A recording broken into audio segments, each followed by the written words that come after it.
Esta pergunta é muito importante e temos que salientar o seguinte: na década de 20, a situação era da seguinte forma: o juiz, o magistrado, ele tinha um posicionamento de tratar o menor de forma paternal, era muito bondoso, ele entregava esses menores em situações necessárias a seus amigos, conhecidos, para cuidar, educar, entregava para entidades filantrópicas.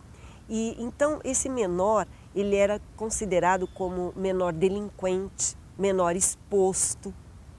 E então essa situação, posteriormente, com o advento do Código de Menores de 1927, não mudou. Esse código manteve aquela situação de paternalismo e trouxe como concepção a tratar de menores que cometiam o que agora chamamos de atos infracionais, se fossem absolvidos com a medida de liberdade vigiada e se fossem condenados com a medida de encarceramento em cadeias, em entidades prisionais, tratado como se adulto fosse. E posteriormente então adveio o Código de Menores de 1979. O que trouxe esse código de inovação?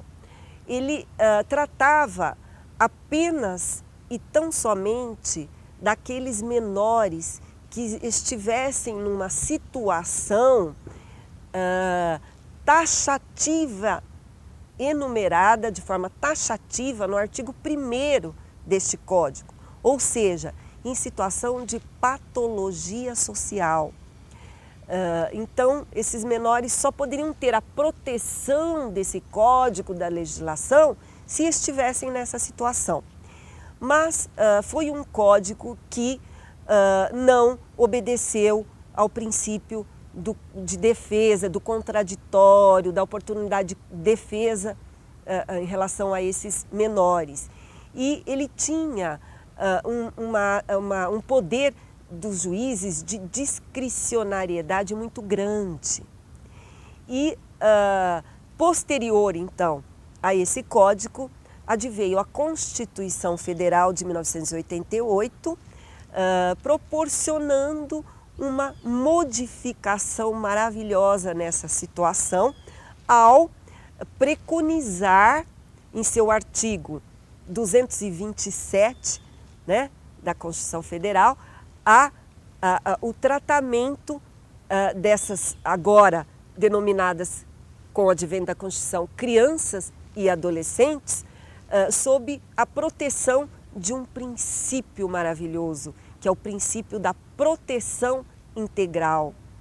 E essas que antes eram chamados menores, com a Constituição Federal, passaram a ser denominados crianças e adolescentes.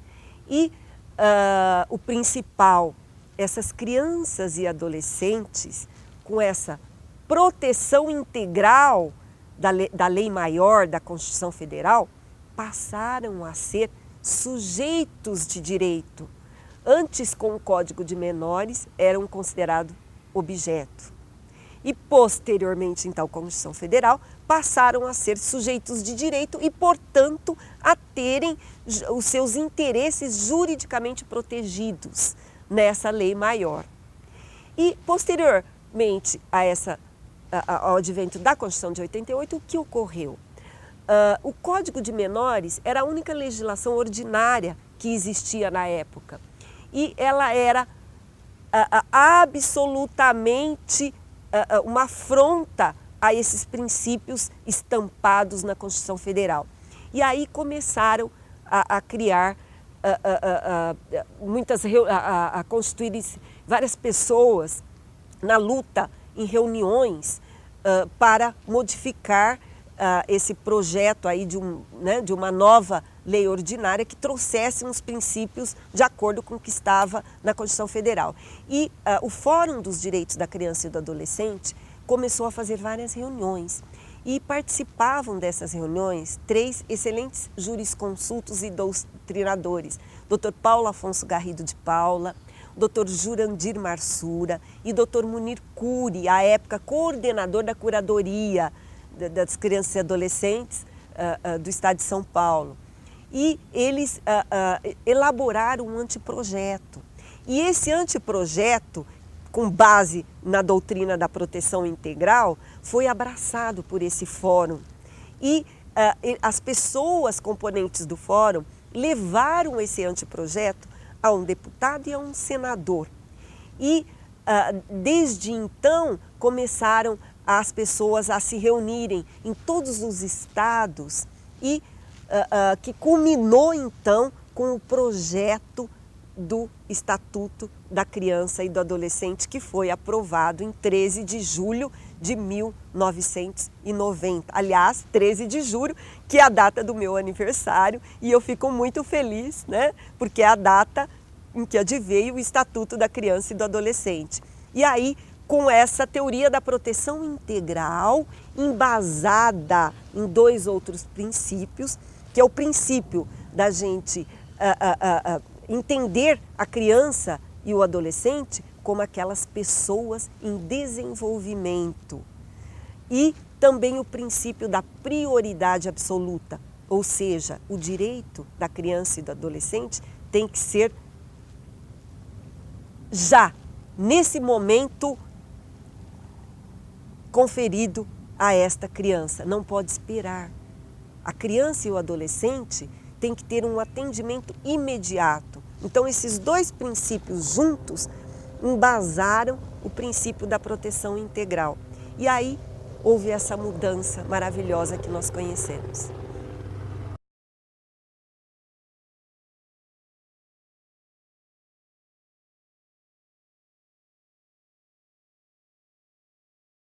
O juízo de valor dessa promotora é no sentido de elogiar o Estatuto da Criança e do Adolescente, porque existem muitas pessoas que fazem críticas severas a esse diploma legal. No entanto, entendo que é uma legislação completa, que trata de todos os direitos e garantias das crianças e adolescentes, e o que é necessário fazer é fazer com que pessoas façam com que aquela legislação que está prevista no Estatuto seja efetivamente concretizada.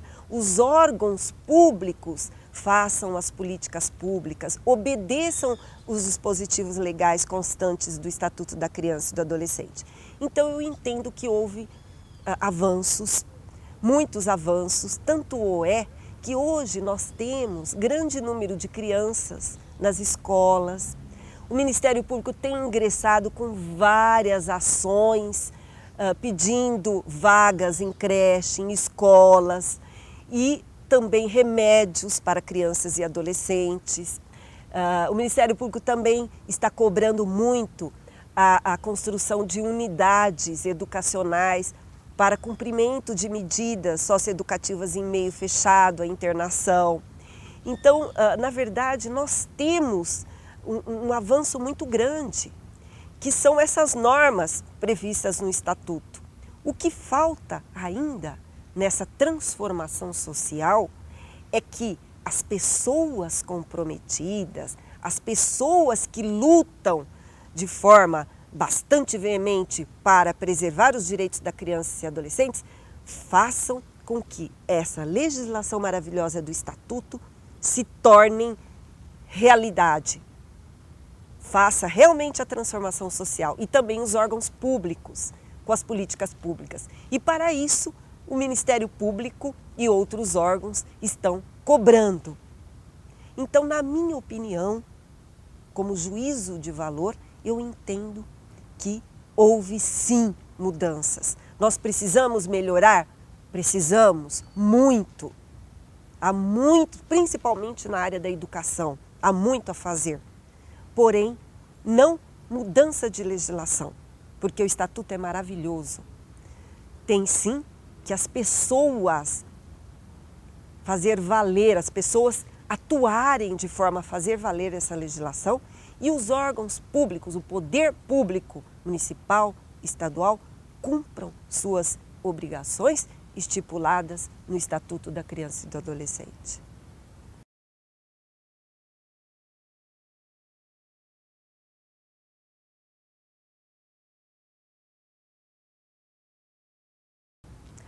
Data vênia do querido e ilustre professor, discordo terminantemente desta proposição. Por quê? O pensamento desta promotora de justiça é no sentido de sempre acreditarmos em que o futuro vai ser melhor, que a situação vai ser modificada. E nós temos que agir, nós temos que empreender ações para que essa situação seja modificada. Nós temos que ter um pensamento positivo, ter fé, acreditar. E não entendo o Brasil como colocando os nossos jovens, as crianças e adolescentes nessa situação enfocada pelo professor. Porque é certo, precisam ter modificações, sim, na área da educação, na área da saúde e em várias áreas da infância e juventude. Muitas modificações de melhoria para a situação das crianças e adolescentes. Porém, muitas situações nós temos hoje em decorrência do Estatuto da Criança e Adolescente. Por exemplo, temos muitas crianças e adolescentes hoje estudando nas escolas. Nós temos muitas crianças e adolescentes, em razão de ação civil pública promovida pelo Ministério Público, com remédios, aquelas crianças necessitadas.